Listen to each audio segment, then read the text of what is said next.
Hey, it's Rob Brown with Rob's Vlog, and I'm sitting here today with Duddy Brown, who's our parts manager, and Beth Jones, who's our Kellogg rep, and we're working on our purchasing for next year of all things. This is where we take the crystal ball out and how many transom straps do we need, and how many fenders do we need, and basically that's what that's about. The show's coming up in a couple of weeks, and we're just sitting here and we're getting prepared. So today we're just going to talk about fenders and straps and stuff first, right? Yes, we're talking about this because this is what they do custom logos on, and it's a good idea to get that started first to get the customization down early. So that's what we're doing. The other point that we make when we go down to the Kellogg show is we're always looking for United States manufacturers, and it's not as easy as it used to be. A lot of the stuff here years ago was manufactured stateside, but now Duddy and I really spend a great deal of time, and Beth looks into it, researches it ahead of time, and points out certain companies to us, such as Humminbird. Humminbird is a company that's made in, what is it, Eufaula, Alabama, or something along that line. Like that, but yeah. you know, it takes a while where some of the other companies that we look at, the electronics come from overseas. Not that that's a bad thing, but we prefer to support American jobs every chance we can. So why don't we get started, guys? All right, so this is what you used, what did you say, 2015? Right. And that's 2016? Mm-hmm. Okay. Yeah, we went through a lot of fenders. Just show up. Hey, to give you just a couple of examples in areas that we sell high volume of is that would like to point out, looking for a United States made product basically is there's a lot of ropes out there today that are made overseas. Of course, they're a little cheaper. If you splice the stuff, you really can feel the difference, how easily it separates. It's quite a much softer rope. On our heavier load-bearing ropes, we use a New England rope, and you can see basically it's a New England company made down in southern Maine, and it's a much tighter rope. It's when you splice it, you really notice the weave of it. It's a much higher quality rope, tends to last longer, goes through a sheave much easier.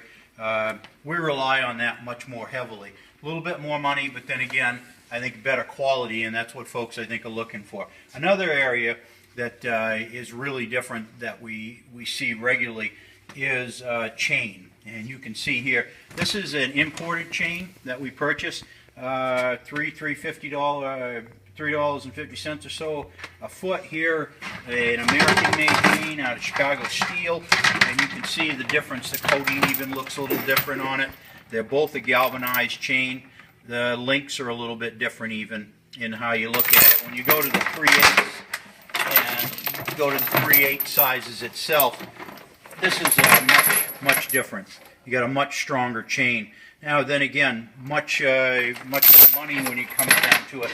We use only the American-made chain when we're putting a mooring together. Anything that's going to be under the water that you're not going to be able to inspect very easily.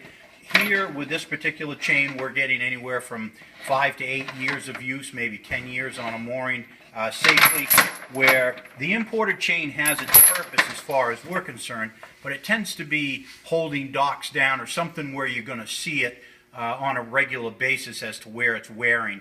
It's really important. The last thing you want on your mooring is for the chain to break below the surface where you can't, to a point where you can't see it. So any place that it can't be inspected well, definitely the American-made chain holds up much longer, much safer. The imported chain, then again, has a purpose. Big difference here is, of course, cost. We stock both so that you have it available for whatever your purpose is going to be.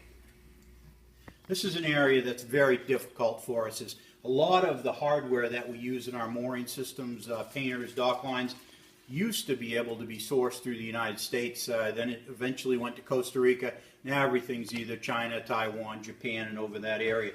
The only one thing that we really use heavily is Chicago steel, then again, manufacturer of good quality shackles. What we find here is anything that we put under the water line, if it's an American shackle, we're able to get the pin back out and put the pin back together after it's been in the water for a period of time.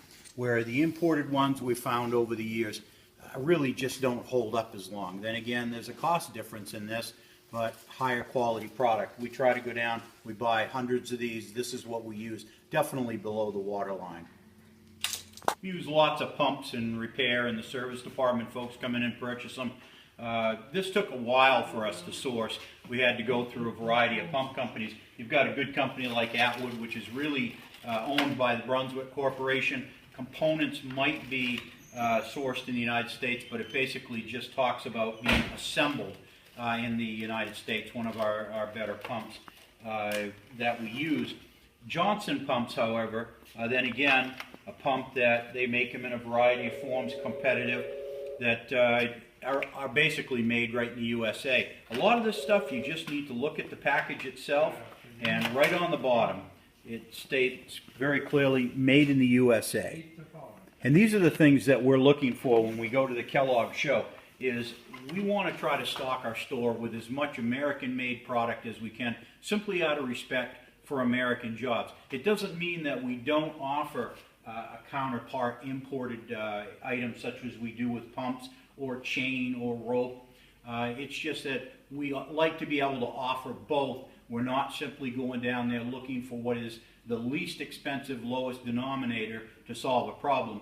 We're looking both at how do we source a part that we know is going to last longer. We tend to get better use and longer duration of use out of the American-made product. So it is worth spending a little bit more to buy at your marine dealer and to buy American-made product.